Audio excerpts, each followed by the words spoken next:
Welcome, and today we're going to have a little look at some star forts around the world, a beautiful building in Iowa, and we're going to talk a little bit more about the valves and drains that I spoke of in my video titled Valves and Drains on my other channel. And that dealt with this old map by Mercator along with the legends of the North Pole. And we are told that there was a giant black magnetic rock in the center of these four land masses, and that the waters drained at this point. And where did they drain? And these rivers moved inwards, at least two of them did, and two of them moved outwards. Not sure exactly. And in my video I was talking about floods, and we featured the floods in Venice, and also receding of ocean levels for days at a time. And when I saw such receding of waters, I couldn't help but think, where did the waters go? Lasting at least a couple moon cycles, no reason why the tides should not have returned. And I do suggest you watch that video if you're interested. But today we're not going to focus on the drain. We're going to focus on the source. And again, perhaps it's here. And of course I don't know. And when it comes to all of these subjects I speak of, I can only share my thoughts. I will never say that I know, only that I don't know. And I have no shame in asking questions. And really that's what we're going to do. And the last person to have visited this North Pole on the record is this Admiral Byrd. And he both visited the North and South Pole and gave us amazing accounts of what he saw. And he gave several interviews and talk of plans to return. And then in 1958, all exploration to the North and South Pole was halted. And all the nations signed a treaty agreeing to Antarctica being off limits. And why would they care? If it is what they tell us it is, just a chunk of ice, this alone piques suspicion. Very similar to a spot in the Grand Canyon that is off limits. Now, why would there be such a thing in a national park? And the off-limit areas are very intriguing. In the case of the off-limit area in the Grand Canyon, we're told of stories in the early 1900s that there were Egyptian artifacts found. So we have this story, and then we have a no-fly and no-access zone in present time. So very interesting. But before we get too deep, I just want to show you this Iowa State Capitol. And this was shared with me in a comment. Thank you. Very fascinating in the heartland of America. And this is actually said to be the only 5-domed capitol in the nation. And the building was said to have been constructed between 1871 and 1886.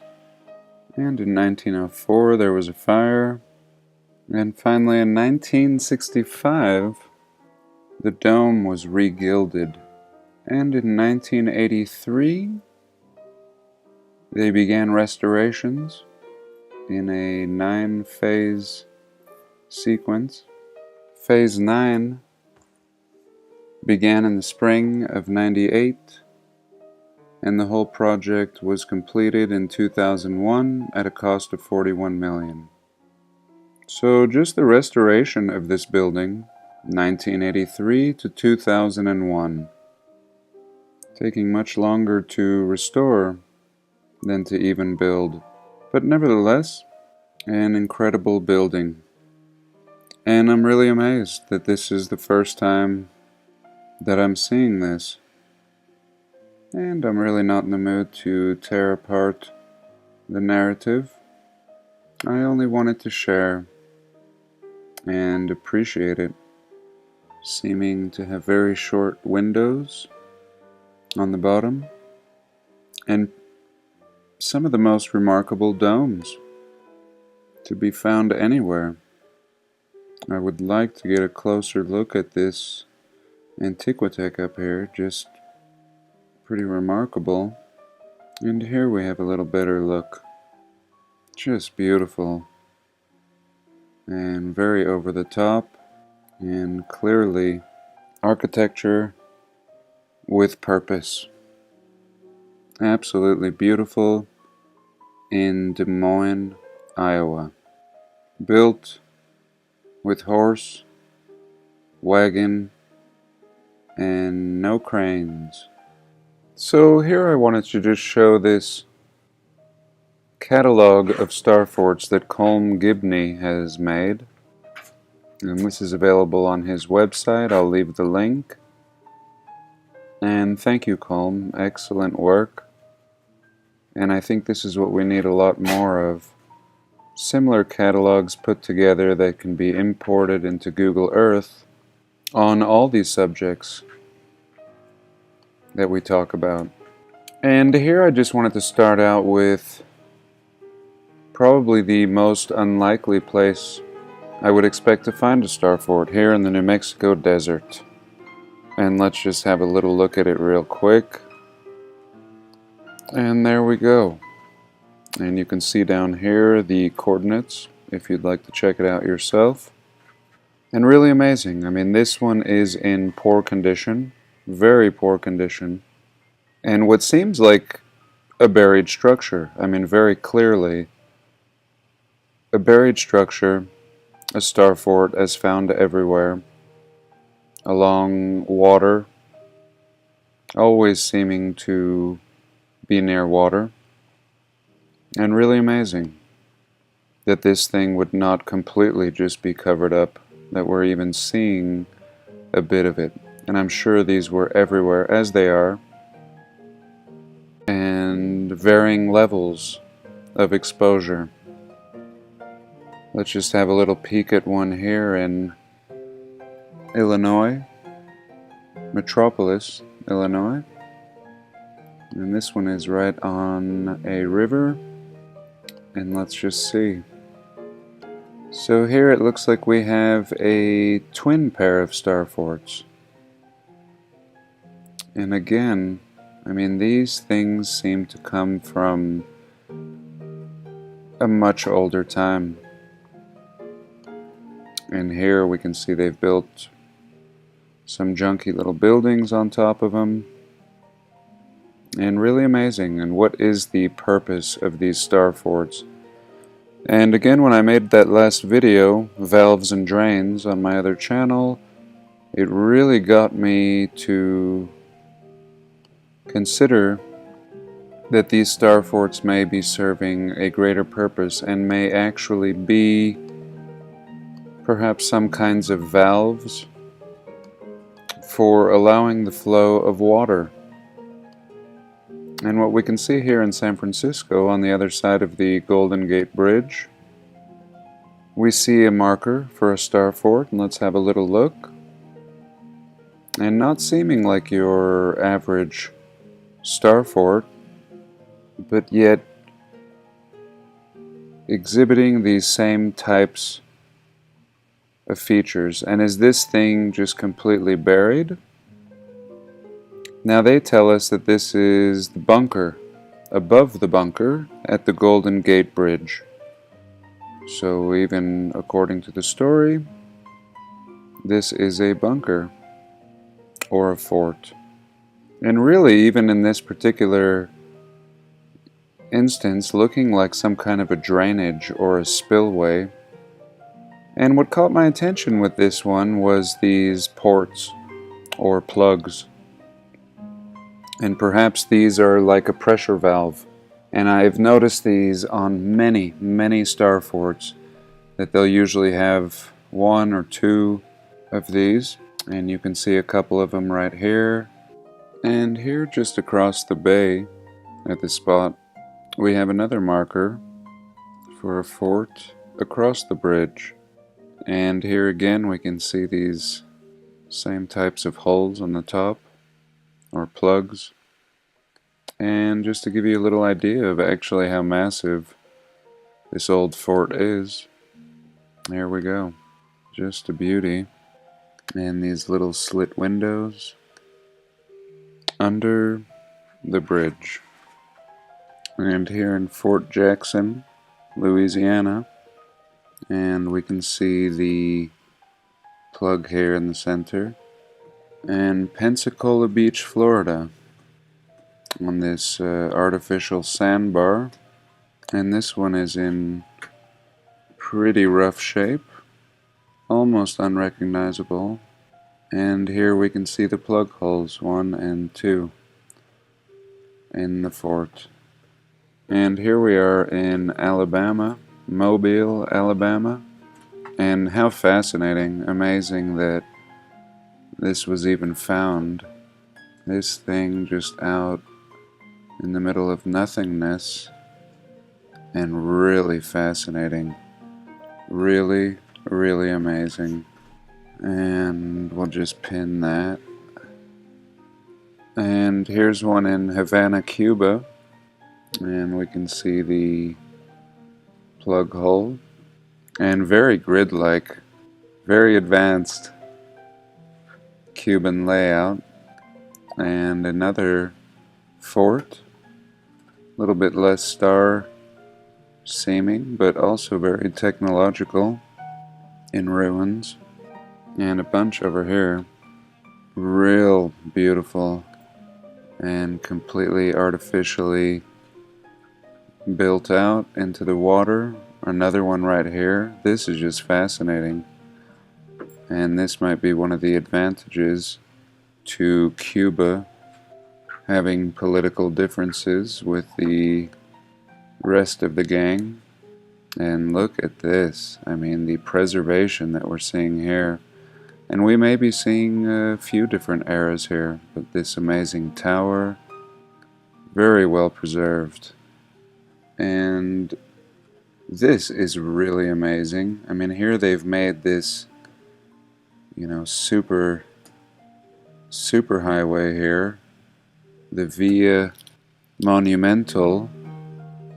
And yeah, this super highway, and watch where it goes. It goes right through and underneath the water, and probably connects over here somewhere, but I'm not seeing it, but it's pretty safe to say that it does. So just amazing. This is a fascinating area here, and way too advanced for Cuba. Way, way, way too advanced. And perhaps this is the reason for the political differences. Perhaps it's all staged just to keep people out of Cuba. And recently I think they did just barely open to, I'm not sure if to tourism or just importing certain goods, but pretty mind-blowing. And it would be nice to get some boots on the ground here. What is going on? I mean, here I was talking about some kind of valves and drains and portholes, and this may just be the mother of ports, and, you know, being repurposed into a highway, just a convenient tunnel. And let's see what we have over here, not far. Another mine blower in great shape and not buried. Probably seeing more exposure than we do in many of them, and just a lot of fascinating remains, things that would have long been turned into parks, and of course they probably are called parks. even here in Cuba. And this may be the exit to that tunnel, as we see people coming in and out here. Just fascinating, and really seeming like another purpose, part of the machine. And just to give you another little idea, let's go to the Vatican Cathedral. And here in Vatican City, of course, we have St. Mark's Basilica, and right here, just to the east of it, on the river, a beautiful star fort. The fort itself actually remaining, where in many instances, like what we were just looking at in the New Mexico desert, we were just simply seeing the imprint. Very little left. And this may seem insignificant to you. I mean, most people are going to be visiting the St. Mark's Cathedral here, which already is anomalous in its own right. Just looking as machine-like as could be. Clearly there were 4 domes around this central one, and they've removed 2 of them. But this star fort, just to the east, just absolutely fascinating and underrated. And I think what we're seeing here is much more of what may have belonged to many of these star forts. And let's just have a little peek here. Let's just drop the little man on the road. And there you go. So here's what we're dealing with. I mean, today we're just really talking about the star forts themselves, but just this building. I mean, what is the story with this building? Just incredible. And if we look this way, we should be able to see St. Mark's. And again, potentially pressure valves or release points for the flow of water. And this one has been removed and concreted over. I'm not sure. Just exploring. Of course I don't know. But I do know that the story is not what we're told. And here what we can often see is around a star fort we'll have like another point. And let's just go back to this little star fort in New York. And here again a very damaged star fort, almost unrecognizable. But this one having some buildings. And notice this hole right here, and I've just marked it. Very interesting. Within the star fort. And let's see what else. This is in New Hampshire, and here is an interesting area. Now the star fort itself being almost unrecognizable in this particular case, but we still do see some old structures remaining. So very interesting. Clearly going underground and very damaged. And this looking like just a fascinating area to explore. I'm not sure if someone has purchased this area and is putting a house up, but I would really love to explore this. And what are we seeing? Again, holes off to the side. And if you had a pipe or some kind of valve, you would want to protect it. And something circular would be susceptible to damage. But something star-shaped would be your ultimate defense for whatever it is you were trying to protect. It could take much more of a beating. And even a lot of these water towers that we've looked at, again, seeming ridiculous in one way, to even call them water towers, especially when they look like castles. But what if it did have some kind of role? And here's a water tower. And what can be said about a water tower like this? Absolutely amazing, and not seeming like a water tower at all. And perhaps it was repurposed into a water tower, utilizing the elevation, and not sure what the construction is. The resolution is not so good. Almost looking like brick, I'm not sure. But the massiveness of this tower, and here let's just have a little look at these people at the bottom here. The St. Louis Waterworks. So there we go. St. Louis thought building a massive Greek-style column would be the best way to move water around in this time period, in this very muddy street time period. Really a fascinating picture. This is the first time I've seen it. And, you know, if you're going to build some water tower like this, surely you could put some pavement of some sort on the ground, and really everything just looking much older. And look at this tech up here. Really interesting. Not seeming like any kind of tech that I've seen. And these little slit windows, very similar to the towers of Bologna, where we have very small slit windows, this being a more modern version. And here again, the little tech light. So perhaps that's it. These were lights. I don't know. It looks a little bit different, but also very similar. And just astonishing. And let's just imagine. Now here they're telling us, of course, the column being a support.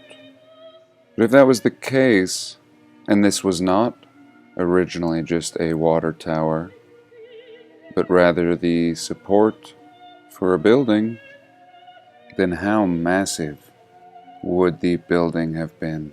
What if this was the last standing column to this building? And just really amazing. So I think that's it for today. I'll leave the link below to this website, Colm Gibney's website, and check out his YouTube channel as well. I originally made a 30-minute video and it didn't save, so I'm going to just try to keep this second segment short. But I do thank you so much for joining me today, and do have a blessed day. Please like, comment. I just have to